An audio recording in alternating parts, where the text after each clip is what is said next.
Moon Letter, Astrological Podcast. Interpreting Children's Charts by Ben Belinsky. So, astrologer, the baby has been born. They and the mother are both healthy. And in the midst of everything, someone has had a glance at the clock and you've got an accurate birth time, the moment the child took their first breath. A few minutes here or there doesn't really matter, unless it's twins, of course.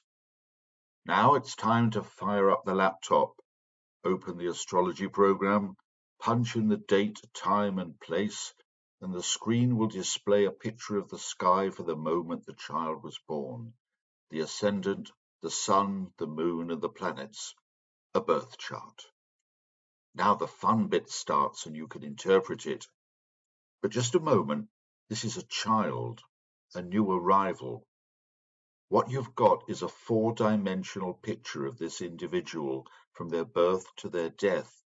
Not only their character and their strengths and weaknesses, you can even get an idea of the types of relationship they will get into, or the career they're suited to. You can determine the times when they will face major life challenges, and if you're into karmic astrology, you can get an idea of the karma they came into this life with, and the journey they will have to follow to deal with that karma. No way am I going to tell all that to the parents. There was a chap I knew at university. He was born in India, and as was the custom, his parents had his birth chart done according to the Indian tradition known as Vedic astrology. Then they proceeded to use his chart interpretation as a weapon against him. You will never be a success because of the position of Saturn in your chart. You will have an unhappy marriage, etc., etc. Can you imagine growing up constantly having predictions thrown at you? This led him to reject anything to do with divination and spirituality.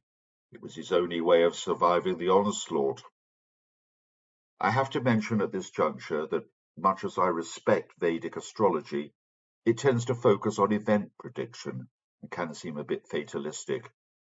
In the Western tradition, we tend to take more of a psychological approach, looking at someone's character and the learnings they will attract to themselves as part of their soul's journey in this life. But I'm ready to be corrected on this. So, to tell the parents everything about their newborn is a complete no-no, in that it gives the parents too much power over the child. The child needs to live their own life, to make mistakes in order to learn and grow. The thought of a helicopter parent constantly monitoring and micromanaging their child's life is scary enough. Add to that the insights that an astrological chart can provide, and you've created a living nightmare. Human beings do a lot of bad things to each other, and in general we can heal and recover. But from a karmic point of view, the worst thing you can do to another person is to take their learning away from them. So you will appreciate that any sort of prediction when dealing with a child's chart is out. It's difficult enough for an adult to handle predictions about positive and negative periods in their life. You may tell a client 100 positives, but they will focus on and fret about the one negative you mention. The only thing I am prepared to talk about with the parent is their child's sun sign and moon sign. The child is on a journey to grow from the unconscious habits of their moon sign to the consciousness of their sun sign. Their consciousness is developing, so for the first 15 years of their life, the moon is more significant in the child's character and behavior. So, as an astrologer, I can usually only confirm what the parents have already discovered about the character of their child. Thus, moon in Aries, very active and strong-willed. Feelings are intense but come and go quickly. Needs to burn off a lot of energy with activity. Moon in Taurus, placid but can be a bit possessive with things. Chill them out with nature and earth, textures and colours. They may need help handling loss. Moon in Gemini. It's difficult and frustrating for them until they learn to talk. These stupid adults, why can't they understand? Then once they've learned to talk, it's non-stop. Moon in Cancer depends on their mood. Affectionate and caring and likes a lot of cuddles, but can become clingy. Moon in Leo, confident and happy child who enjoys being the center of attention. The world revolves around them, except when it doesn't, and they might need help with that. Moon in Virgo, things have to be just right for this one. Can be picky with food and clothes. Loves games which involve sorting things out. Moon in Libra, gentle and sweet.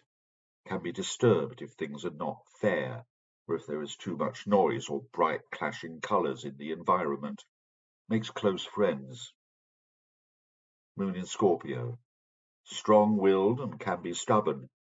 They need help to learn their own and others' boundaries, and what is and is not acceptable. Moon in Sagittarius, enjoy fresh air and places to explore and discover. Hate to be constrained in any way. Moon in Capricorn, baby doesn't respond to cuddles but needs routine and structure to their day. Moon in Aquarius, there are no rules for this one. Curiosity is strong, as is independence. Friendly rather than affectionate. Moon in Pisces, very sensitive to atmospheres and vibes. Can be disturbed by people or places with negative energy. Chill them out with gentle music and aromatherapy. But once the child has reached the age of 16, the time of the first opposition from Saturn, I'll sit down with them and talk through their chart. Not with the parents, but with the teenager who is on the way to forming their own identity, their relationships, their sexuality, and their direction in life. That's when astrology can be useful. Not to tell someone who they are, but to confirm what they have already discovered about themselves, to remind them of their uniqueness, and to answer any questions they may have.